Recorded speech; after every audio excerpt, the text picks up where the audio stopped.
Joining me are Feroze Azeez of Anand Rathi Wealth. Feroze, now from your perspective, I want to understand. SEBI says the objective is investor convenience. From a wealth management perspective, Feroze, how transformative is this reform? India is also witnessing a surge in retail participation, Feroze. Now, do you see transmission and succession planning becoming an increasingly important part of financial planning conversations now? It's important in the past, it is important today, it will be important in the future. The problem is the inertia for one to believe that he'll be dead one day. So people don't plan ahead is a big problem. And like, for example, our company, Anand Rathi Wealth Limited, has a estate planning department, internal department of lawyers, about 12, 13 of them internally. And I have had this department in this company before I joined this company, 2009.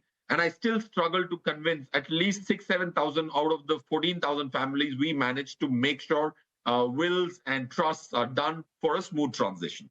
I think the change is not just regulatory needed, it is the mindset change which is needed. If one and all your viewers, one thing which is the only thing common to all viewers, including me and the other panelists, Kavita, is that we are all not immortal. We all are mortal. So we are going to go. What's your plan for that?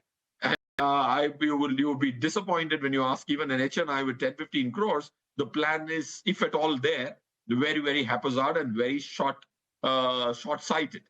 So the base is increasing, the unclaimed amount is increasing, the tier 2, tier 3 participation is increasing. So it is only important that the regulator looked at this more seriously, and they are. But I think the change will happen if each of us, when alive, think of our absence and not wait till we are no more. And the family you leave behind, that extra work which is there, you did extra work in your life, is why you have some extra money in your bank account. Ironical that that same very money didn't reach the kin whom you worked hard for. Right. Feroze, now since you also mentioned that you have a separate wing under Anand Rathi Wealth, when you tell people that this is something that they should be doing, along with, identifying or recognizing the right investment strategies or instruments for them, how do they react? What are the first few questions? Because as per the Indian mindset, I think having your nominees or your will made, for that matter, is still on the back of the mind, but, people are slightly apprehensive when it comes to implementation, Feroze. No, they are slightly is being very, very, very generous. They're very apprehensive, but there's a lot of external nudging which is needed, right? So a lot of push from a wealth manager is who can actually get this done, because there is some confidant who's there, who's your wealth manager, if you have one, whom you don't mind disclosing your wishes to, right? Sometimes people are very protective about their wills, of what their desires are. So they don't want anybody to know. Sometimes they don't even want their children to know of what they want to leave behind, so that there is not so much complacency in the next generation. So is there an apprehension? The answer is yes. How do you remove the apprehension? We made about 7,000 registered wills, which must be one of the highest HNI wills, running into a lakh crores of assets. We made that. What we learned is there are a few things you have to say to make a person get out of that inertia mindset. That's second. Third, I think why wait for just a will, right? Nominees are a good mechanism to avoid a probate. I'm so happy that SEBI has almost said with a new avatar that probate will not be needed. A probate can take 6 months to up to 3, 4, 5 years also in certain cases. A court order. Probate is nothing but a court order to dismantle the estate and distribute it in this form and fashion the person who actually has nominated people to take that money. So nominees is a good idea to bring the matters in the family from the fund house. So inertia can be gotten rid of, but you need to explain what kind of difficulty the family is going to face and how they are going to run to pillar to post to access the very money they deserved. When you actually give anecdotes and examples of families struggling for 10 years to access the money, then they become a little more skeptical about a bad process and put the process in place. And it's actually very simple today in today's day and age. So Demat needs a nominee, mutual funds need a nominee, bank accounts need a nominee. This is very, very important. If you've not done these three, there are very simple ways. MF Central helps you do nominees at one place across all the 40-odd asset management companies. You can go to NSDL, CDSL, all Demat accounts, you can update your nominees.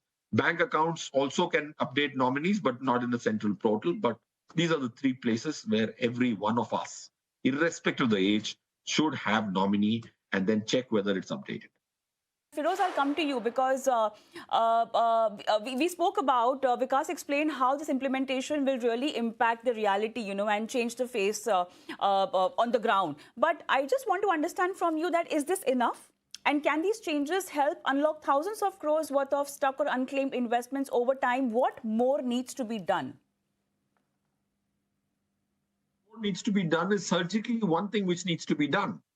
Anything where there is no nominee, actions should be put on hold unless the person actually voluntarily chooses to not have a nominee. Today, if a person does not have a nominee, it goes as a default option. It should be a chosen option, right? Today, if there is no KYC, bank accounts get frozen, mutual funds get frozen. So if there is no nominee, should transactions be stopped? Unless a person, Feroze, if he wants to volunteer and say, I don't want a nominee, that's the acceptable answer. A default option. So I think that will actually solve the problem. If you expect crores and crores of new investors who are coming in and who are expected to come, today we have only 3.2%.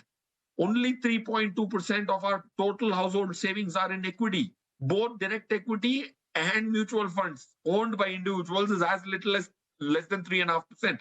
And gold is 28%. Gold is 28% of our 1,600 crores of assets. So we are at 3.5%. If we want to become 10, 15% or even 20%, which is also a global average, or even more, if you look at countries like US, they're about 40% of total household savings is in equity. If that is going to be our future, you should put a practice that without a nominee, accepting an application should only be taken if a person volunteers to say, I don't want a nominee. If you do this is when something substantive will change. Of course, for the current folios, which is also a problem, you can't implement anything retrospectively. This will be a very, very good first step. But I think to not cascade the problem, I think not letting transactions happen on non-nomination based Demat accounts and mutual funds will solve the problem completely. Thank you so much, Feroze, for being on this show, joining us today and sharing your insights.